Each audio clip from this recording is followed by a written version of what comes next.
কথা কখনো ভোলা যায় না, এটা কিন্তু ডিম, দেখেন ডাল না ডিম। ডিম ছুঁড়ে দিয়ে লাউয়ের আর সবজি ভাজি, এটা আমি একটু হোয়াইট কালার রাখার চেষ্টা করেছি, কাঁচামরিচ তেজপাতা দিয়ে সাদা রান্না। দেখেন কালারটা অনেক সুন্দর। এরপরে লাল আলু মাসকলার ডালের বড়ি, কে কে খেয়েছেন আমার জানা নেই। দেখেন এই বড়িগুলা মাসকলার ডালের, এই যে অনেকগুলাই আছে। সোজা করে যদি দেখানো হয়, এই যে দেখেন, আমরা হয়তো অনেকেই দেখেছি, অনেকেই খেয়েছি, অনেকেই চিনি। এই যে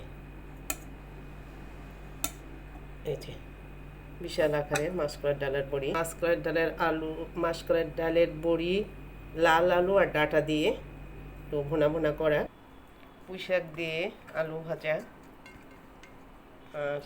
এ দিয়ে পুঁই শাক দিয়ে আলু দিয়ে যেভাবে তোল দিয়ে ভাজা, সাথে আম ডাল। আমরা আশা করি যে বাঙালি খাবার বিদেশে গিয়েও কেউ কখনো ভুলতে পারে না। আর দেশি খাবারের মধ্যে এই খাবারগুলো এমন কেউ নাই যে কেউ না কেউ কোনোটা না কোনোটা পছন্দ করে।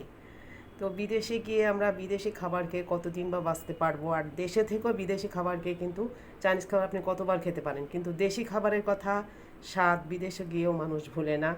সেখানেও বাংলাদেশি বাজার আছে, সেখানেও মানুষ কেনাকাটা করে। দেশি খাবারকে ভুললে যেন কোনো স্বাদই পায় না।